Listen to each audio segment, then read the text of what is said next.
TV Memories, brought to you by dandantheartman.com.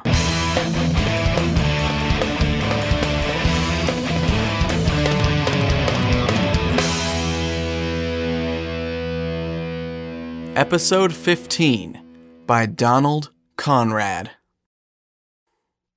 I don't watch much TV.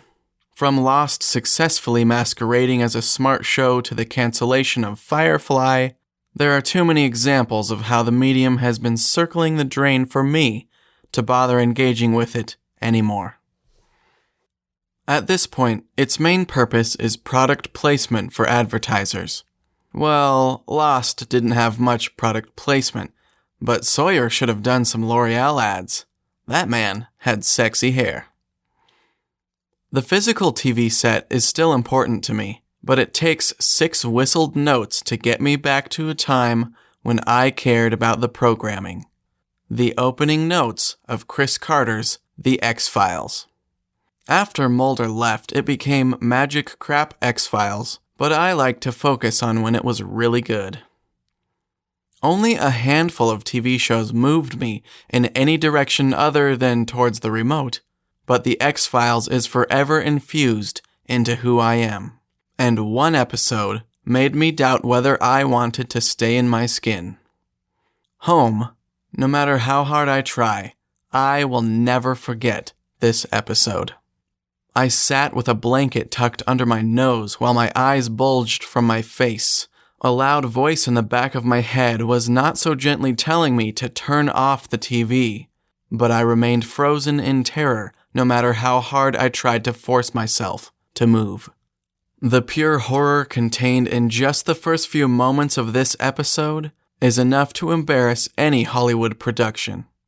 I will never forget its visceral impact, and now that I am a father, I find it even more terrifying, twisted, and revolting. A newborn is found in a shallow grave, and the method of its discovery dares your body not to convulse in shivers.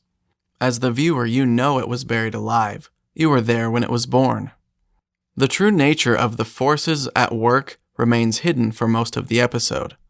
As Mulder and Scully investigate the rundown farmhouse near the infant's remains, a knot started forming in my stomach.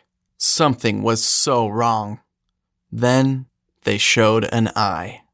Not 2 eyes, just one. One very evil eye, watching my favorite paranormal detectives from under the floor of the house. The agent's intrusion does not sit well with the building's occupants, and it leads to a second, gut-wrenching twist in this oh-so-dark episode. The farmhouse residents get their old car running, put on some golden oldies, and drive into town to viciously murder the sheriff. You don't directly see the violence, just the terrified wife hiding under the bed, watching as her husband is beat to death with a baseball bat. The horror she experienced was shared with me. Then, off camera, you also hear her brutal death. I remember looking at my clock and wishing for the hour to be up. The madness had to stop. The new deaths drove Mulder and Scully to action, and they headed to the farmhouse to find the people responsible for all 3 murders. They did just that, and the episode that couldn't possibly deal any more horror was quietly laughing at me. The messed up part of this episode wasn't everything that I had just witnessed. It was what came next. I don't know anything about rural Pennsylvania, but after watching this, I knew I didn't want to visit there. The Peacocks are the family who owned the farmhouse. Under the bed in the main room of the house, they find a woman with her arms cut off at the elbows and her legs cut off at the knees. Outside, 3 males that look like deformed monsters are busy rounding up pigs as Mulder and Scully look around. As Scully looks over family photos hanging in dusty frames, you are presented with a fact. The father of 2 of the males outside is also their brother. The Peacocks have been keeping it in the family for generations. This amplified the horror of everything. Everything! To make it worse, not only was the mother okay with all of this, But I had no clue if she was the sister to the three outside. My mind swirled with the implications of the reveal. TV shows are generally careful about their depiction of gun violence. Not this episode. 2 of the peacocks end up in a physical fight with Mulder. It is a scene that had me inches from my TV screen. It wasn't lots of camera angles and flashy close-ups. It was just Scully from behind as she tried to line up a shot. In the background, Mulder fought for his life. I am sure I knew that the main character of the show wouldn't die in the 2nd episode of the new season, but there I was trying to process everything that was happening, watching Mulder get choked to death. The gunshot was profound. There was no dramatic death moment for the peacock boy, just a pop, and he fell over. The survivor broke his attack on Mulder to chase Scully. This resulted in a death by his own design. They had the house booby-trapped. A spiked hammer found its way into his spine. It was unrelenting and refused to let me look away. The horror was done. All the loose ends could be tied up, right? I needed them to be tied up. The mother and youngest peacock were gone. In a bid to finish in a way that could never be forgotten, they showed the peacock's car sitting on the side of a dirt road. Mother Peacock is giving a voiceover about starting the family over again, moving to a new home, going back to how it was. Then the trunk opens. Youngest peacock climbs out, adjusting his pants. They drive off into the night. It's over, but it didn't matter. I had already seen it, and I couldn't undo that. For all the things that made me want to turn off the TV and hide under my bed forever, I do realize that this is one of the best pieces of American television ever produced. It is the first time I ever felt that baseline kind of fear. Shows like The River tried to invoke it with sudden sounds of spooky found footage, but failed even to touch a little bit of what made home scary.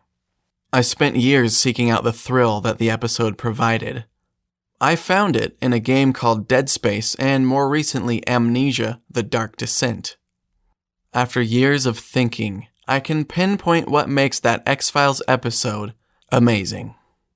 It wasn't trying to be scary, horrible, or grotesque. It was made like any other X-Files episode. It's the human element that made it what it was. The way it slowly presented progressively twisted facts. Its use of camera placement to conceal the truth of what was being dealt with, showing a living newborn being buried. I now realize that this was not just a TV memory, but this was something that affected me on a deeper level. For all that home visited on me, I do go back and watch it from time to time. Without fail, I am taken back to that dark room in the basement of my parents' house, sitting in the flicker of my ancient TV as home is experienced for the first time again. Donald Conrad is an artist, writer, and blogger who writes about video games, family, and many other things. He is a devoted husband and loving father of 4 kids. You can find his hilarious and well-written posts over at his website, didnotfinish.com, with dashes between the words. did-not-finish.com. We live in the same town, and rumor has it we may just be starting up a podcast together, so he might become my co-host as we talk video games, writing, books, movies, TV, and more. Stay tuned to both of our sites to find out when our first episode drops, if we end up getting together and starting to record. Until then, Donald posts regularly on his site, and his posts are great. Thank you, everybody, for listening to another great TV memory. And I hope that if you guys have any TV memories you want to share, send me an email. danabso@hotmail.com, and I'll post it on a Friday. In my writing news, I am now 16 chapters in of 28 on the 3rd draft of my novel. Once that's done, it's off to beta readers. I'll see if I have any more story changes I need to make with the feedback I get, and I'm hoping to get that done this month, at least to get it in the hands of beta readers. That's my goal. Then it's off to the presses. I'll be publishing it as an incredibly cheap ebook, a paperback, and giving it out as an audiobook for free via podcast episodes here on my site and eventually over at podiobooks.com. Thanks for listening, everyone. Have a great week, and until next time, take care.